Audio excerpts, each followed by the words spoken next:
अस्सलाम वालेकुम ख़वातीन और हज़रात, हाय दिस इज़ मो। इन दिस वीडियो हम लोग बात करने वाले हैं स्ट्रक्चर ऑफ डीएनए के बारे में। So basically as we know कि लास्ट वीडियो से हम लोगों ने जो है वो मॉलिक्यूलर बायोलॉजी की जो सीरीज़ है वो स्टार्ट की है एंड इन दिस वीडियो हम लोग स्ट्रक्चर ऑफ डीएनए को डिस्कस करने वाले हैं। तो अगर हम लोग इस टॉपिक के ऊपर बात करें, सो बेसिकली इस वीडियो में हम लोग का फोकस ये रहेगा कि हम लोगों ने जो डीएनए का नॉर्मल स्ट्रक्चर है, जो डीएनए का डबल हेलिक्स स्ट्रक्चर है, उसको हम लोगों ने डिटेल में स्टडी करना है। एज़ वी नो कि जो डीएनए है ये एक न्यूक्लिक एसिड है, मतलब कि एक पॉलीमर होता है बेसिकली।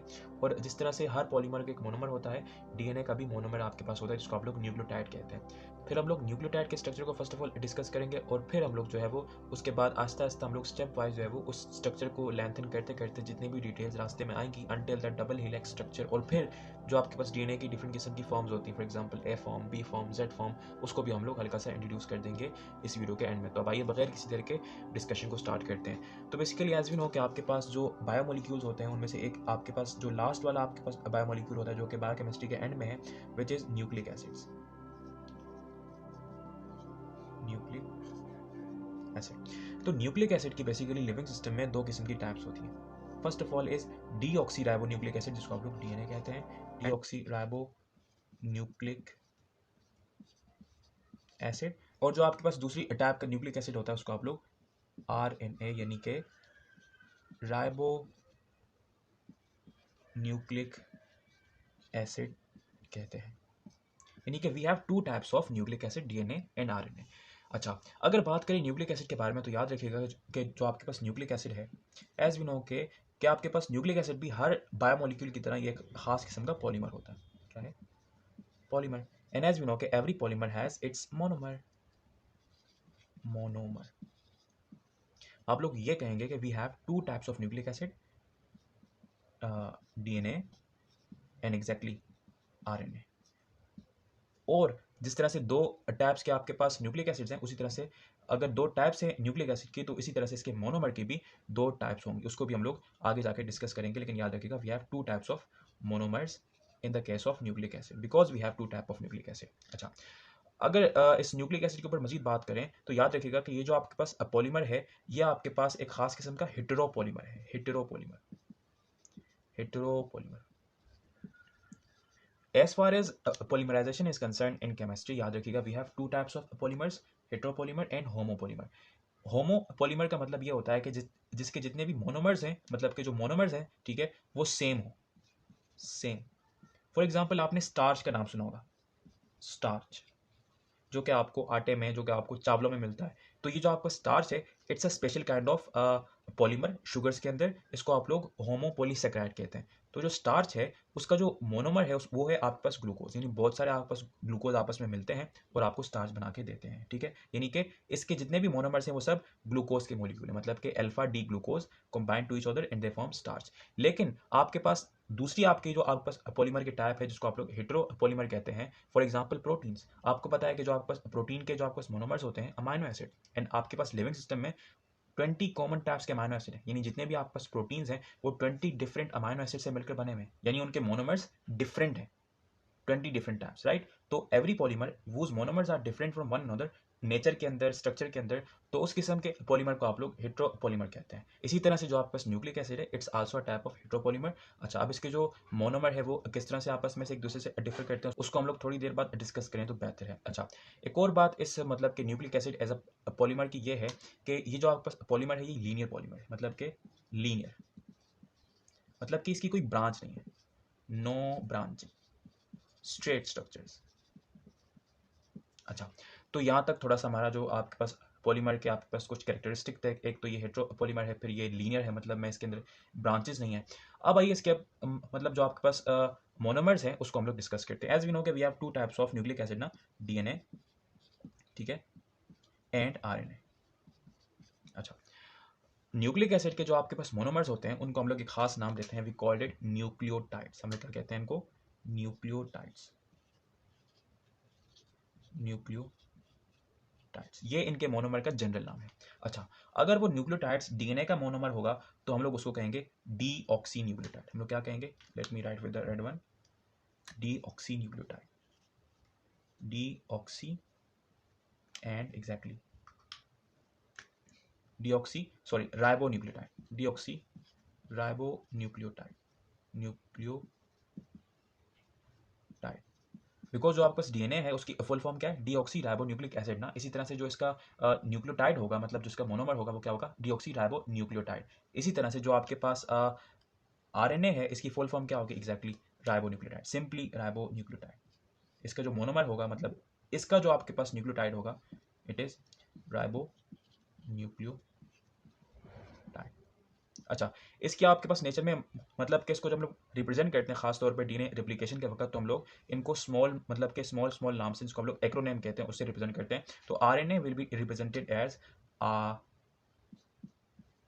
मतलब के राइबो न्यूक्लियोटाइड्स। और जब आप लोग डीऑक्सी राइबो न्यूक्लियोटाइड को रिप्रेजेंट करेंगे, so you will say that deoxyribonucleotides for that, right. अच्छा, तो एज वी नो कि हमारा जो मेन फोकस है वो आपके पास, मतलब कि वो हमारे पास ये है कि हम लोग डीएनए का स्ट्रक्चर समझें, बिकॉज यही आपके पास जो है वो एक इम्पोर्टेंट टॉपिक है as far as molecular biology is concern. अच्छा, जहाँ तक आपके पास बात रहती है, जो आपके पास आरएनए है उसका एज अ, मतलब कि राइबोन्यूक्लिक एसिड का एज अ पॉलीमर स्ट्रक्चर वो बहुत आसान है। मतलब कि अगर आप लोग डीएनए को जो आपके पास एज अ पॉलीन्यूक्लियोटाइड उसका स्ट्रक्चर अच्छी तरह से समझ लेते हैं, तो आपके पास जो है वो आरएनए, मतलब कि आरएनए एज अ पॉलीन्यूक्लियोटाइड का जो स्ट्रक्चर है वो आपके पास समझना बहुत आसान हो जाता है। तो भाई ये बात करते हैं इसके स्ट्रक्चर के बारे में। लेकिन first of all let us briefly talk about the structure of nucleotide, कि किस तरह से लिविंग सिस्टम में जो आपका न्यूक्लियोटाइड है उस, मतलब कि what is the basic structure of nucleotide, और किस तरह से खास तौर पे वो जो है एज अ हेट्रोपॉलीमर के तौर पर, मतलब कि न्यूक्लियोटाइड किस तरह से न्यूक्लिक एसिड को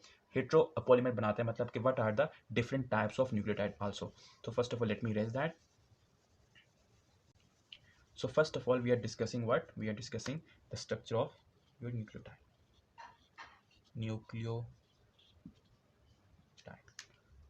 Right, right there. अच्छा, तो जो आपके पास न्यूक्लियोटाइड है, याद रखिएगा कि basically it is form from three structures. First of all are nitrogenous bases, sorry for the noise, nitrogenous bases. Then you have uh, pentose sugar, pentose sugar, pentose मतलब कि एक ऐसा शुगर जो कि 5 कार्बन के ऊपर कंस्टिट्यूट करता है, इसको आप लोग राइबोस कहते हैं। राइबोस मतलब जिसका टेक्निकल नाम है वो राइबोस है। यहीं से इसका जो राइबो न्यूक्लियोटाइड, मतलब कि आरएनए या फिर डीऑक्सी राइबो न्यूक्लिक एसिड, वो जो आपके पास राइबो है वो यहीं से है, मतलब कि इसके अंदर, मतलब इसके मोनोमर के अंदर राइबोस शुगर है। Then at the end you have phosphoric acid, phosphoric acid जिसका फॉर्मूला एज यू नो कि H3PO4 होता है। अच्छा, मोस्टली जो आपके पास फॉस्फोरिक एसिड होता है ये in the form of phosphate होता है, in the form of phosphate, यानी कि जस्ट PO4। लेकिन जो इसका पेरेंट स्ट्रक्चर है जहाँ से ये फॉस्फेट आया है वो फॉस्फोरिक एसिड है। अच्छा, आइए अब वन बाय वन इन तीन स्ट्रक्चर को डीपली और ब्रीफली डिस्कस करते हैं। First of all is your nitrogenous basis, nitrogenous basis. First of all let me underline that, okay. I hope so कि आपको अब तक का जो लेक्चर वो समझ आया होगा। अच्छा, nitrogenous bases are organic compound, first of all organic compound, and basically they are cyclic compounds, cyclic compounds, ठीक है। मतलब कि इस तरह की साइक, मतलब कि क्लोज चेन ऑर्गेनिक कंपाउंड्स होते हैं। फॉर एग्जांपल लेट से कि इसको आप लोग, मतलब कि for example this is a cyclic compound, मतलब कि जो आपके पास क्लोज चेन कार्बन रिंग्स होती है ना, मतलब कि जो आपके पास नाइट्रोजीनियस बेसिस हैं दे आर साइक्लिक कंपाउंड्स। अच्छा, इसके अंदर एक और बात ये है कि एज वी नो कि नॉर्मल जो आपके पास ऑर्गेनिक केमिस्ट्री के अंदर जो आपके पास नॉर्मल साइक्लिक कंपाउंड्स होते हैं, normally they are purely of carbon, मतलब कि उनके जो कॉर्नर्स होते हैं they are purely made up of carbon. For example जो आपके पास बेंजीन है ना, मोस्टली जब भी आप लोग साइक्लिक कंपाउंड्स का जिक्र करते हैं तो आपके पास बेंजीन का स्ट्रक्चर आपके सामने आता है। तो एज वी नो कि this is structure of benzene if I am not wrong, carbon and right, इस तरह से। और यहाँ पर ये डीलोकलाइज्ड जो आपके पास पाई इलेक्ट्रॉन है। तो एज यू कैन सी के इसके अंदर जो रिंग के कंस्टिट्यूएंट एटम्स हैं वो सारे के सारे कार्बन से और दूसरा कोई नहीं है। लेकिन जो आपके पास नाइट्रोजीनियस बेसिस होती हैं उनके अंदर apart from this carbon we have another atom which is nitrogen, nitrogen, that's why आप लोग इसको नाइट्रोजीनियस बेसिस कहते हैं। अच्छा, अब नाइट्रोजन के साथ साथ एज वी नो के जो आपके पास कार्बन है वो भी होगा। तो we have two things we have to note about. First of all is that कि ये साइक्लिक कंपाउंड्स हैं, एंड देन इनके अंदर आपके पास नाइट्रोजन है, इसको आप लोग कहते हैं कि हेटेरो एटम है, हेटेरो एटम। मतलब कि different atom as a cyclic compounds constituent, ठीक है, आपको मिलेंगे। We called it hetero atom, hetero atom. अच्छा, अगर as far as common nitrogenous bases in living system is a concern, तो आप याद रखिएगा कि we have two types. First of all you have purines, purines, and then you have exactly pyrimidines. अच्छा, अब याद रखिएगा कि ये जो आपके पास प्यूरिन्स हैं, they are actually double ring structure, double ring, ठीक है। और ये जो आपके पास पायरिमिडीन्स हैं, they are basically exactly single ring, single ring. Double ring से मुराद ये है कि फॉर एग्जांपल लेट्स से कि ये मैंने एक स्ट्रक्चर बनाया है विच इज साइक्लिक, राइट, मतलब कि एक ये 6 मेंबर्ड रिंग है और यहाँ पर देयर इज अ 5, मतलब कि 1 2 3 4 5, यानी कि 1 2 3 4 5 6 एंड 1 2 3 4 5, यानी कि it's a double ring structure. मतलब कि जो आपके पास प्यूरिन्स हैं वो इस तरह की डबल रिंग स्ट्रक्चर्स हैं, और जो आपके पास पैरामिडीन्स हैं वो आपके पास प्योरली सिंगल रिंग स्ट्रक्चर है। फॉर एग्जांपल लेट्स से कि ये आपके पास एक सिंगल रिंग स्ट्रक्चर। अच्छा, नॉर्मली जो आपके पास लिविंग सिस्टम में कॉमन प्यूरिन्स होती हैं, there are two types. First of all you have, let me erase that because अब हमें इन स्ट्रक्चर की जरूरत नहीं है। आई होप सो यू मैं understanding what I am going to say. Double ring structure, आपके पास दो किस्म की प्यूरिन्स हैं। First of all I hope so कि आपको याद होगा adenine, and then you have guanine. And similarly जब आपके पास बात आती है पायरामिडीन्स की, तो we have 3 types of pyrimidines in this two nucleotide. First of all you have thiamine, then you have cytosine, then you have uracil। अच्छा, अब जहां तक बात रहती है अक्रेंस की इन पांचों आपके पास राइबोन्यूक्लियोटाइड्स की, तो आप लोग ने एक बात याद रखनी है कि जो आपके पास डीएनए है, डीएनए उसके अंदर आपके पास 4 किस्म की, मतलब कि इनमें से 4 किस्म की जो आपके पास नाइट्रोजनस बेसिस हैं वो आपको मिलेंगी एज फार एज डीएनए। तो first of all we have 4 types. First of all is आपको ए मिलेगा, मतलब कि एडेनिन मिलेगी, G, C and T. we have these 4 types of nitrogenous bases which are found in deoxyribonucleic acid। मतलब कि जहाँ तक बात रहती है डीएनए की, so we will see that कि मोस्टली हमारा जो इंटरेक्शन है वो आपके पास इन 4 किस्म के नाइट्रोजनस बेसिस से होगा। लेकिन जहाँ तक बात रहती है आरएनए की, तो मोस्टली लोग ये समझते हैं कि in RNA this thymine is substituted by uracil, मतलब कि you have mostly 4 types right also here, adenine, guanine, cytosine and uracil. आपकी बात बिल्कुल ठीक है, लेकिन you will also found that के आरएनए के अंदर आपके पास समटाइम्स थायमीन भी, बहुत कम लेकिन थायमीन भी आपको मिलेगा। तो वी कैन से दैट कि RNA have all the 5 type of nitrogenous bases, ठीक है, बट कॉमन टाइप्स, मतलब कि all the 5 common types of nitrogenous bases adenine, guanine, thymine, cytosine and uracil, but the DNA contain only 4 types which is adenine, guanine, cytosine and thymine, not uracil, right. तो ये आपके पास जो है वो nitrogenous bases थी। तो as far as its structure is concern, as you can see there is a picture, तो as you can see कि ये आपके पास पांचों की पांचों नाइट्रोजनस बेसिस है, मतलब कि adenine, guanine, cytosine, thymine and uracil. And also उनकी जो पेरेंट स्ट्रक्चर्स हैं, मतलब कि जहाँ से, मतलब कि जिन स्ट्रक्चर से वो डिराइव्ड हैं, वो भी आप लोग वहाँ पर देख सकते हैं। एज यू कैन सी कि जिस तरह से मैंने कहा था कि जो आपके पास अब प्यूरिन्स हैं वो डबल रिंग स्ट्रक्चर्स हैं, मतलब कि एडेनिन और guanine are double ring structure, आप लोग देख सकते हैं। और जो आपके पास पायरामिडीन्स हैं वो आपके पास सिंगल रिंग स्ट्रक्चर है, वो भी आप लोग देख सकते हैं। एंड प्लस आप लोग उस रिंग्स में जो नाइट्रोजन एज अ हेटेरोएटम उसको भी आप लोग विजुअलाइज कर सकते हैं। अच्छा, याद रखिएगा कि लिविंग सिस्टम में सिर्फ यही 5 किस्म की नाइट्रोजनस बेसिस नहीं है, ये 5 हैं लेकिन ये कॉमन है, लेकिन there are also some uncommon types of nitrogenous bases. अच्छा, तो for example as you can see कि some of them, or मतलब कि some of the uncommon nitrogenous bases, as you can see, first of all is the hypoxanthine, then you have dimethyl adenine, then you have methyl cytosine, और वगैरह वगैरह जितने भी आप लोग नाम रीड कर सकते हैं, वो तमाम किस्म की अनकॉमन नाइट्रोजनस बेसिस भी आपको लिविंग सिस्टम में मिलती हैं। सो भाई ये बात करते हैं पेंटोज शुगर के बारे में। So first of all let me erase that right there.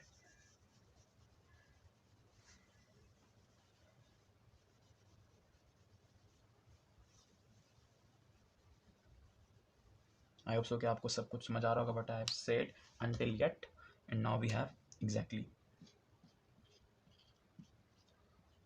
Pentose sugar. So नाम से आपको जाहिर है पेंटोज शुगर, मतलब कि it is a sugar which consist on 5 carbons. तो याद रखिएगा शुगर्स में आपके पास बहुत सारी टाइप्स होती हैं as far as its nature is concern. तो आपके पास पेंटोज शुगर भी बहुत किस्म के हो सकते हैं, मतलब कि दो मेजर टाइप्स के होते हैं, मतलब कि दो ही होते हैं types. One is the aldopentose and the other one is the ketopentose. याद रखिएगा कि डीएनए यानी कि न्यूक्लिक एसिड के अंदर जो आपके पास पेंटोज शुगर है इट्स अ एल्डोपेंटोज शुगर। अब शायद आपको ये एल्डो पेंटो मतलब कि एल्डो कीटो ये आपको शायद थोड़ा सा कंफ्यूज रखे, बिकॉज आई थिंक आपने कार्बोहाइड्रेट नहीं पढ़ा। अगर पढ़ा है तो आपको ये सब कुछ समझ आ रहा होगा कि what is mean by aldo and what do you mean by keto. अच्छा, अब मैं हल्का सा आपको एक्सप्लेन कर देता हूँ, बिकॉज आई नो कि पीछे जाना आपके लिए दोबारा मतलब कि थोड़ा सा मुश्किल होगा। अब याद रखिएगा कि जो नॉर्मली आपके पास कार्बोहाइड्रेट होते हैं, एज यू नो कि आपके पास वो स्ट्रेट चेन स्ट्रक्चर होते हैं। फॉर एग्जाम्पल अगर मैं इसको ड्रॉ करूँ रैंडम सा आपके लिए, रैंडम बिल्कुल रैंडम, फॉर एग्जाम्पल यह आपके पास एक 5 कार्बन बेस शुगर है, तो उसके अंदर आपके पास जो है वो यहाँ पर मतलब के जो सारे के सारे नीचे वाले कार्बन होते हैं उसके ऊपर आपके पास या तो OH होगा, ठीक है।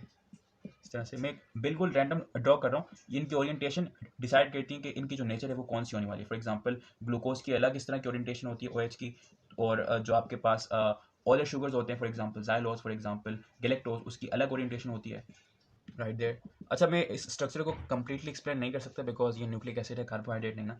तो अच्छा, मोस्टली शुगर्स के अंदर होता ये है कि आया तो उनके कार्बन नंबर 1 या तो कार्बन नंबर 2 के ऊपर एक कार्बोनाइल ऑक्सीजन लगा होता है इस तरह से। अगर वो कार्बन नंबर 1 पे है तो एज यू कैन सी ये एक एल्डिहाइड स्ट्रक्चर बन गया।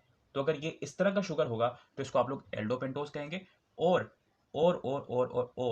अगर लेट से कि यहाँ पर ये स्ट्रक्चर कुछ इस तरह से है, OH H, और सेकेंड कार्बन के ऊपर जो है एक कार्बोनाइल है, तो एज यू कैन सी ये कीटोन फंक्शन ग्रुप है। तो अगर ये वाला शुगर होता तो इसको आप लोग कीटोपेंटोज कहते, और अगर पुराना वाला होता तो उसको आप लोग एल्डोपेंटोज कहते।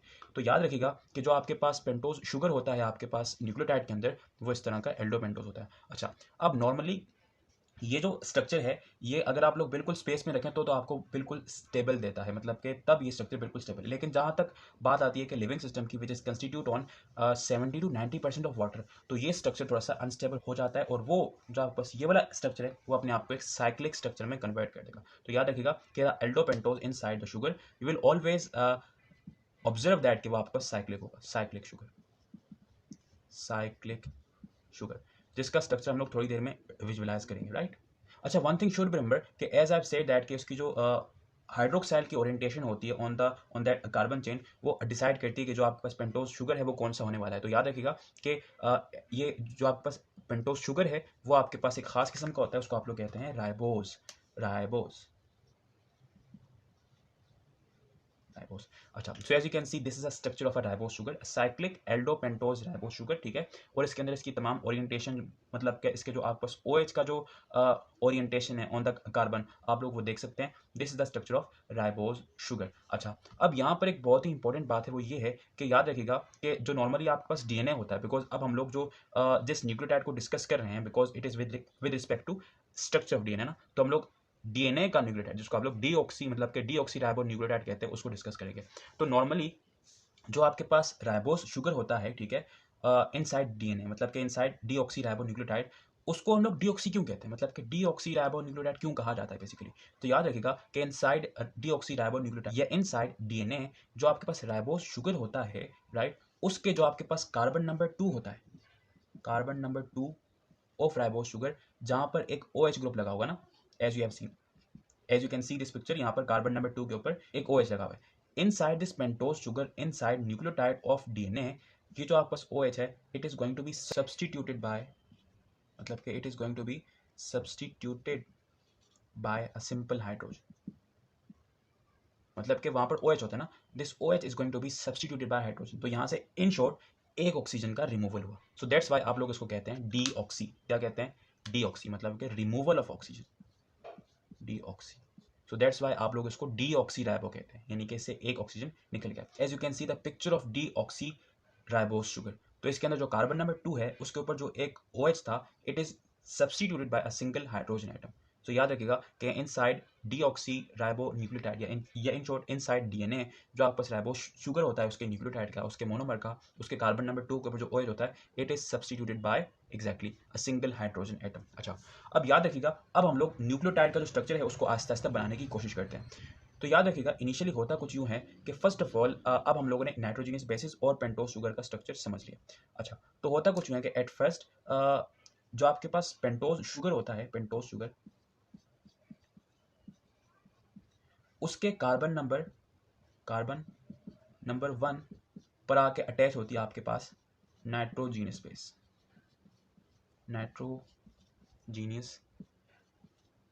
बेस।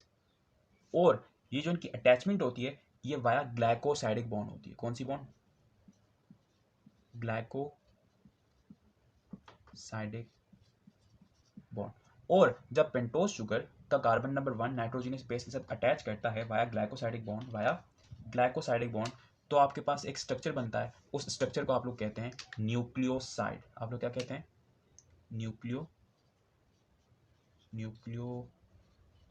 मतलब the structure which is formed when pentose sugar carbon number 1 react with the nitrogenous base. मतलब कि जब नाइट्रोजनस बेस आकर कार्बन नंबर 1 के ऊपर अटैच होती है तो आपके पास न्यूक्लियोसाइड का स्ट्रक्चर बनता है। अच्छा, अब एज वी नो कि आपके पास 5 डिफरेंट किस्म के जो आपके पास नाइट्रोजनस बेसिस वो होती हैं, तो उसी के बिहाफ के ऊपर जो आपके पास न्यूक्लियोसाइड है उसको हम लोग नेम करते हैं। So as you can see कि ये आपके सामने न्यूक्लियोसाइड है, मतलब जो कि आपको नॉर्मली नेचर में मिलते हैं। अगर जो है वो नाइट्रोजनस बेस एडेनिन है, ठीक है, तो हम लोग उसको कहेंगे adenosine. Adenosine is the name of nucleoside which is formed when adenine, which is a nitrogenous base, combines with ribose sugar, या in short deoxyribose sugar, we call it adenosine, या in short deoxyadenosine। ठीक है, अगर वो oxygen remove है।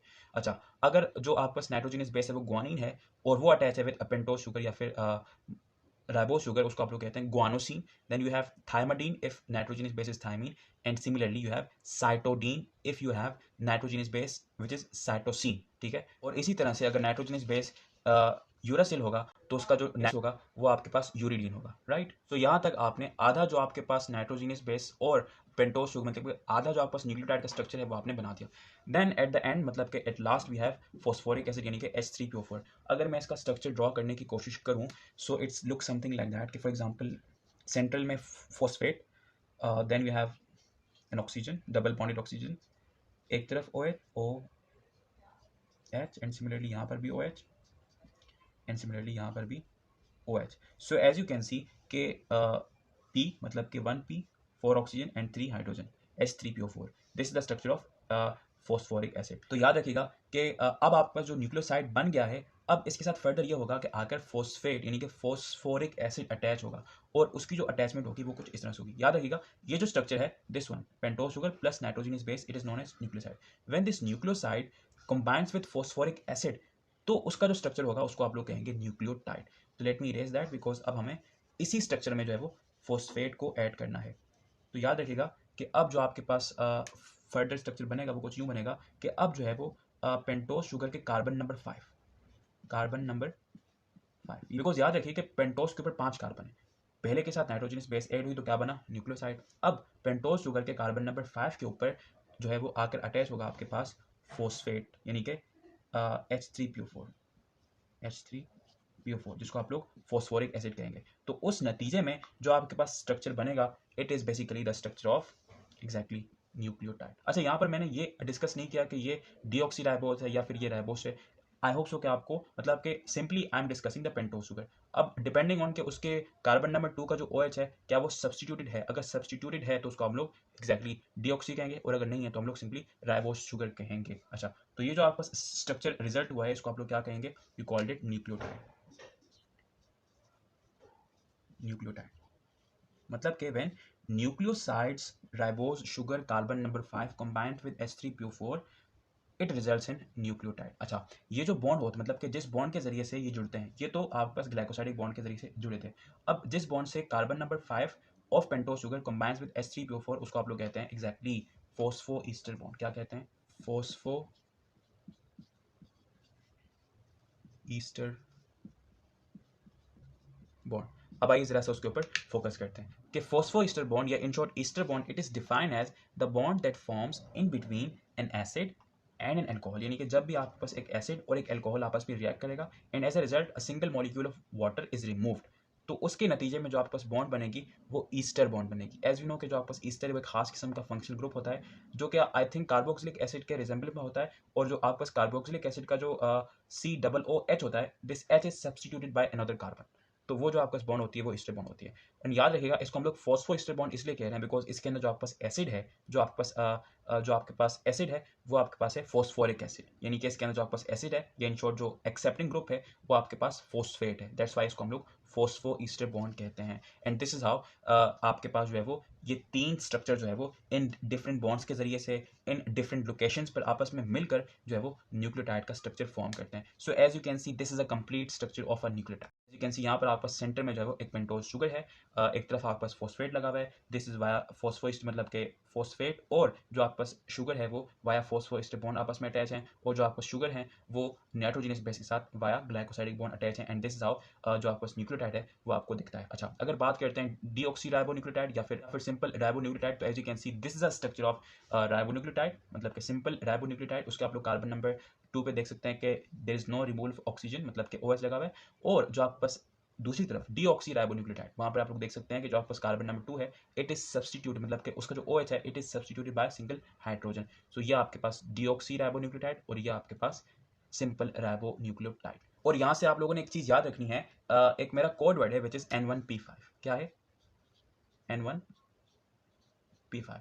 अच्छा, अब mostly लोग ये भूल जाते हैं, मतलब कि मोस्टली लोग आपको ये कंफ्यूज मिलेंगे कि नाइट्रोजनस बेस आया 5, मतलब कि carbon number 5 of pentose sugar पे अटैच होता है, ये कार्बन नंबर 1 के ऊपर, तो इट इज सिंपली N1P5।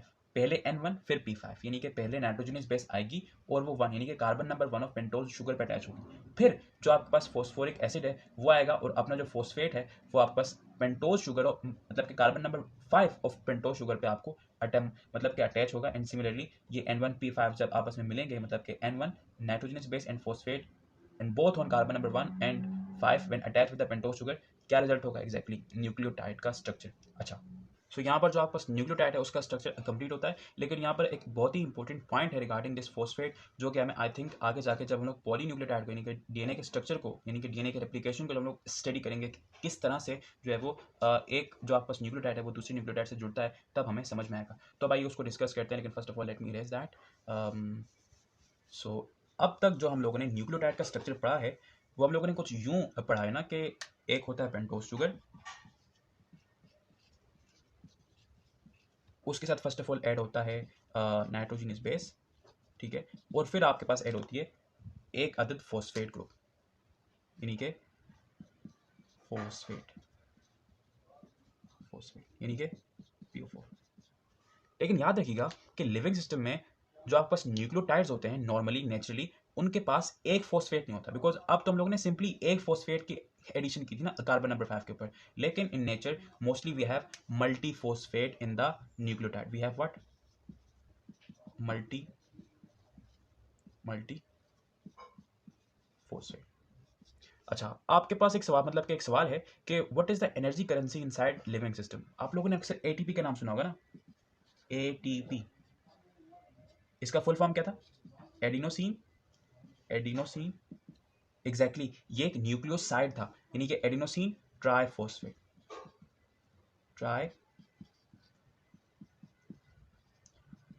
मतलब कि एक न्यूक्लियोसाइड जिसके साथ 3 फॉस्फेट जुड़े हैं, ये भी एक खास किस्म का, यानी कि ये भी एक न्यूक्लियोटाइड है, तो यानी कि naturally we have more than 1 phosphate. अच्छा, अब लाजमी नहीं है कि हमेशा एक से ज़्यादा ही होते हैं, अब मोस्टली आप लोगों ने जो है वो ADP का नाम भी सुना होगा, एडिनोसिन डाइफॉस्फेट। अक्सर जो है वो ATP जब इसकी जब डीफॉस्फोराइलेशन होती है, जब इससे एक फॉस्फेट रिमूव होता है, तो ये ADP और एक इनऑर्गेनिक फॉस्फेट में कन्वर्ट होता है, यानी कि दिस इज व्हाट ADP, यानी कि एडिनोसिन डाइफॉस्फेट। इसी तरह से AMP मतलब कि adenosine monophosphate, mostly cyclic form में होता है, और ये बहुत इंपॉर्टेंट है इनसाइड लिविंग सिस्टम। आगे जाके जब हम लोग बायोकेमिस्ट्री 2 को डिस्कस करेंगे, या फिर हम लोगों ने अक्सर पीछे भी हम लोग बहुत सी ऐसी चीज़ों को डिस्कस करके आ चुके हैं जिसमें AMP का बहुत इंपॉर्टेंट रोल है, खासतौर पे एज अ मैसेंजर। ये बहुत सारी जीन को एक्टिवेट करता है, बहुत सारी जीन को डीएक्टिवेट करता है, मतलब कि इनसाइड सेल, मतलब कि इंट्रासेल्युलर एनवायरनमेंट के अंदर AMP यानी कि एडिनोसिन साइक्लिक एडिनोसिन मोनोफॉस्फेट का बहुत इंपॉर्टेंट रोल है as far as regulating function, मतलब कि regulation of different function is concern.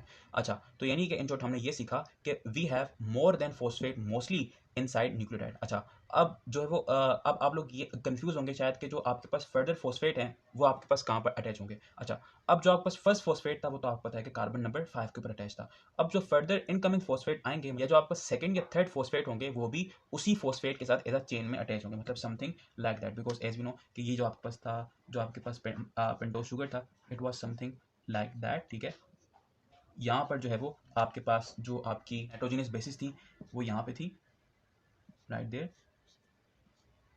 For example it's a double ring structure. For example ये आपके पास एडेनिन है, एडेनिन नाइट्रोजनस बेस, और जो आपके पास फॉस्फेट था वो आपके पास यहाँ पर था, राइट देयर। तो याद रखिएगा कि जो आपके पास फर्दर फॉस्फेट होंगे, मतलब कि इन मोर देन वन फॉस्फेट, वो भी इसी के साथ एज अ चेन होंगे इस तरह से, एडिनोसिन ट्राई फॉस्फेट। और ये जो आपके पास एक फॉस्फेट दूसरे फॉस्फेट से जुड़ा होगा, ये भी वाया फोस्फो ईस्टर बॉन्ड की मदद से, किसकी बॉन्ड थी, फोस्फो ईस्टर बॉन्ड की मदद से ये जो फर्दर दो फॉस्फेट है ये इस फॉस्फेट के साथ जुड़े होंगे, मतलब कि ये फॉस्फेट इस फॉस्फेट के साथ फोस्फो ईस्टर बॉन्ड, और ये वाला फॉस्फेट भी इस फॉस्फेट के साथ फोस्फो ईस्टर बॉन्ड से जुड़ा होगा। और जब ये बॉन्ड टूटती है तो एज वी नो कि it's a very very strong bond, very very strong bond, बहुत ही कम ऐसी, मतलब कि नॉर्मल टेम्परेचर चेंज या फिर नॉर्मल जो आपके पास पीएच चेंज होता है उससे ये नहीं टूटती। We have some special enzymes, for example ATPase, for example मुख्तलिफ किस्म के न्यूक्लियस एंजाइम होते हैं, न्यूक्लियस। जो आपके पास न्यूक्लियस एंजाइम है, मतलब कि जो कि ऐसे एंजाइम जो कि न्यूक्लिक एसिड को काटते हैं, वो असल में इसी फोस्फो ईस्टर बॉन्ड को काटते हैं। अच्छा, अब मोस्टली जब आपके पास जब ये न्यूक्लियोटाइड आपस में जुड़ते हैं तो होता है कुछ यूं है, जो आपके पास ऊपर वाले न्यूक्लियोटाइड का ये वाला OH होता है, मतलब कि कार्बन नंबर 3 का OH। आप लोग मतलब कि जब हम लोग डीएनए की रेप्लिकेशन देखेंगे तो उसमें हम लोग ये देखेंगे कि जब ये OH होता है ये आके अटैक करता है इसके ऊपर, और ये दो फॉस्फेट रिमूव होते हैं, एनर्जी निकलती है, जिससे इसकी और जो इसके नीचे वाला जो फॉस्फेट होगा उसके दरमियान फोस्फोडाइस्टर, मतलब कि फॉर एग्जाम्पल लेट से इसको फर्दर ड्रॉ करें, स्पेस थोड़ी सी कम है लेकिन आई होप सो कि आपको ये थोड़ा सा नज़र आ रहा होगा। लेट से कि ये जो है इट्स समथिंग लाइक दैट, मतलब कि यहाँ से आपको फर्दर शायद नीचे नजर ना आए, लेकिन एज यू कैन सी कि ये एक न्यूक्लियोटाइड इस ऊपर वाले न्यूक्लियोटाइड के साथ इस फॉस्फेट की मदद से जुड़ा हुआ है, और ये आपके पास जो बॉन्ड है वो कौन सी है, it's a special type of bond, we called it phosphodiester. इसको हम लोग डिटेल में देखेंगे इनसाइड रेप्लिकेशन, लेकिन यहाँ पर फोस्फोडाईस्टर यानी कि वन फोस्फो एंड डाई, मतलब कि ये भी आपके पास जो है वो फोस्फो ईस्टर बॉन्ड है और ये तो आपके पास फोस्फो ईस्टर बॉन्ड थी। तो यानी कि अब ये जो बॉन्ड है मतलब कि दो फोस्फो ईस्टर बॉन्ड है, यानी कि दो ईस्टर बॉन्ड है और एक phosphate phospho di ester bond. तो इस तरह से जो है वो एक न्यूक्लियोटाइड दूसरे न्यूक्लियोटाइड से आपस में जुड़ता है, right. And one thing also very important कि जो आपके पास फर्दर दो फोस्फेट होते हैं उनके भी आपके पास नाम होते हैं। जो आपके पास फर्स्ट फोस्फेट होता है उसको आप लोग एग्जैक्टली अल्फा कहते हैं, सेकेंड वाले को beta, and then gamma, depending on के कौन सबसे ज़्यादा करीब है। याद रखिएगा कि जो आपके पास ये अल्फा फोस्फेट होता है इसकी रिएक्टिविटी सबसे ज़्यादा होती है, सबसे ज़्यादा इसकी रिएक्टिविटी होती है। दैट्स वाई आप लोग ये देखेंगे कि जब हम लोग डीएनए की पॉलीमराइजेशन देखेंगे यानी कि रेप्लिकेशन, उसके अंदर ये वाला फोस्फेट इस OH के साथ रिएक्ट करेगा, क्यों, क्योंकि इसकी रिएक्टिविटी सबसे ज़्यादा है। अच्छा, तो यहाँ तक आपके पास जो फॉस्फेट की स्टडी थी वो भी कंप्लीट होती है। So that was it with the monomer of nucleic acid. I hope so कि आपको जो न्यूक्लियोटाइड न्यूक्लियोसाइड के बारे में जो आपके पास डिफरेंट किस्म की स्टडी थी वो आपको समझ आई होगी। सो अब आइए बात करते हैं फर्दर जो आपके पास डीएनए का स्ट्रक्चर है अब उसके बारे में, यानी कि स्ट्रक्चर ऑफ पॉलीन्यूक्लियोटाइड यानी कि स्ट्रक्चर ऑफ डीएनए। अब आइए उसको डिस्कस करते हैं। आई होप सो कि आपको ये वीडियो समझ आई होगी। इसके अंदर जितनी भी चीज़ें हम लोगों ने डिस्कस की हैं आपको सब समझ आई होंगी। If you have any query so please let me know in the comment section. If you like this video so please do share this video with your friends and anyone जिसको भी इस video की जरूरत है। अपना बहुत सारा ख्याल रखिएगा। Thank you so much for watching, take care yourself, good bye.